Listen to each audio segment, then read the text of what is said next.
E aí, tropa dos futuros aprovados, vamos corrigir mais uma questão, que é a questão de número 9 da prova da EPAT, que é o simulado da terceira edição, que vocês fizeram no sábado. E eu esqueci de botar a tela para gravar. Erro de gravação assim mesmo. Vamos para a questão. Veja, essa questão, ela é, pelo que diz aqui a fonte, um trecho da Carta Testamento de Getúlio Vargas. Você pensa assim, então é uma questão de humanas.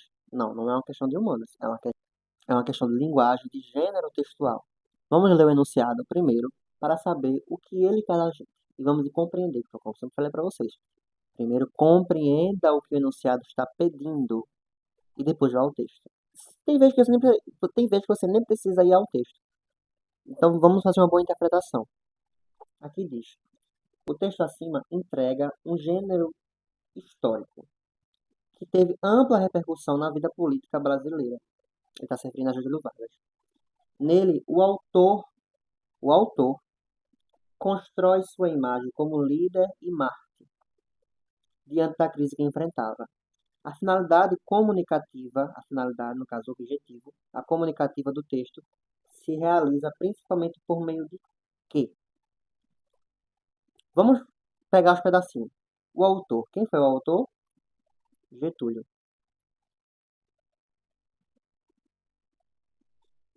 Ele vai construir uma imagem de líder e de mártir, né? Não sei se você se lembra, em 1954, Getúlio Vargas se suicida por causa da pressão política. Você percebe que o Enem ele é uma prova interdisciplinar. Significa dizer que o conteúdo que tu estuda, por exemplo, de História do Brasil, pode lhe ajudar na questão de linguagem, como é nesse caso aqui. Entender o contexto do histórico de Getúlio Vargas, que no caso ele ia se suicidar, é interessante saber porque isso me ajuda a responder a questão. Vamos ler o texto. Vamos lá. O enunciado quer de você, que está fazendo a questão na prova, qual foi o objetivo comunicativo que o autor teve no texto. Por que ele fez esse texto? Qual é a finalidade e objetivo que ele queria? Vamos ler o texto? Nada receio.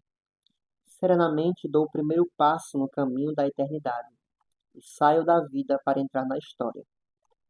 Bichinho, rapaz. Bicho inocente. Quem já assistiu minhas aulas de Getúlio Vargas sabe o que eu estou dizendo. A resposta do povo virá mais tarde. Quero apenas que fique com a certeza de que lutei pelo Brasil. Lutei contra a expoliação do povo.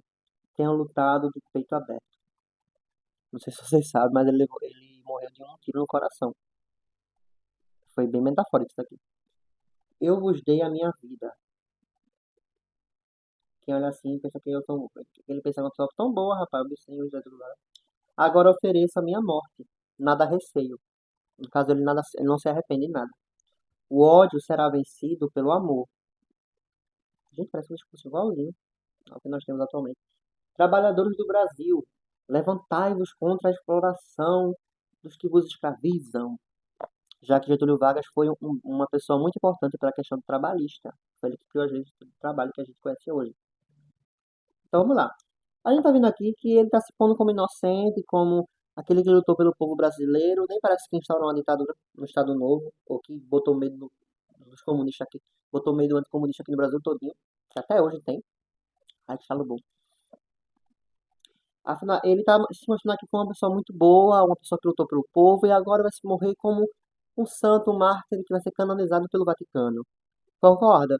Então, vamos ler as alternativas e vamos ver qual é a melhor que representa ele como uma pessoa boa, uma pessoa, é, um legado simbólico de proteção ao povo, já que ele falou tanto que protegia o povo.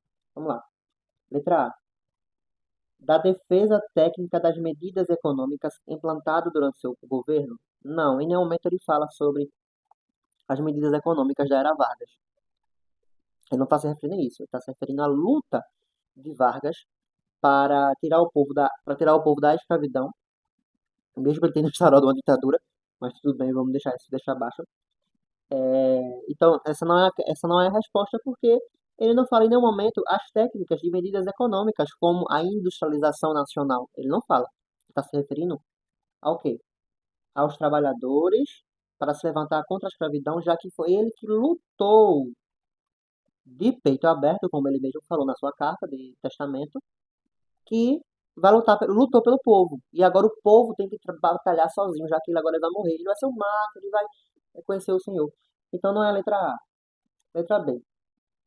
Dá a explicação objetiva dos fatos que levaram ao suicídio. Não, em nenhum momento ele fala sobre o motivo do suicídio. Na carta inteira ele fala, mas nesse pedaço, nesse fragmento da carta, ele não fala o motivo do suicídio. Nós sabemos que, historicamente, o motivo do suicídio foi a grande pressão social não, pressão política que estava tendo naquela época, para Getúlio Vargas sair do poder, já que Getúlio Vargas estava no poder. Ele passou durante o poder mais de 18 anos, de 1930 a 1945. Depois ele sai do poder e volta em 1951 e depois vai até 1954, quando ele se suicida. Então, em nenhum momento ele fala sobre a pressão que ele estava vivendo. Ele estava só querendo mostrar uma imagem de mártir, que isso é uma coisa incrível do Getúlio. Ele sempre tentou colocar essa imagem dele de boa pessoa, mesmo sendo um fascista ditador. Letra C. Da adoção de um tom jurídico buscando isenção e imparcialidade em suas declarações. Getúlio Vargas não estava nada, não estava sendo parcial aqui não. Ele estava deixando claro que ele lutou pelo povo, então não tem parcialidade aqui. Ele é parcial, ele diz que eu sou o melhor do mundo, eu lutei pelo povo. Agora, trabalhadores, levantai-vos contra a exploração dos que vos escravizam. Eu fico imaginando a voz dele nesse momento. Então não é letra C, vamos lá, letra D. Do apelo emocional e da construção de um legado simbólico como defensor do povo. Resposta, letra D. Essa é a resposta. Porque vê, o apelo emocional.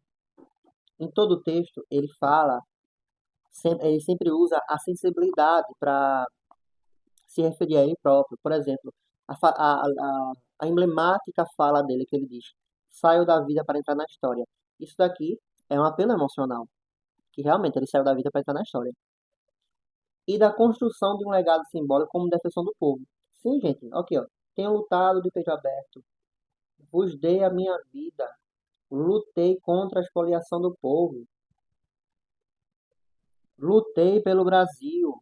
Ele quer criar um símbolo de um legado que é defensor do povo, que defendeu o povo.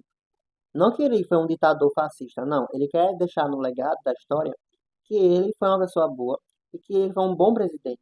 Querendo ou não, ele foi. Só ele cometeu algumas merdas, mas deixa abaixo. Vamos para a letra E.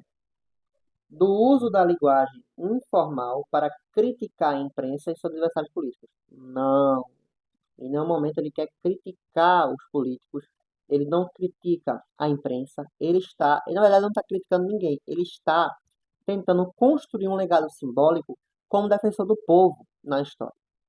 E aí, você acertou essa questão? Se você acertou essa questão, comenta, compartilha, curte e manda para aquele amigo que está desesperado para fazer o Enem.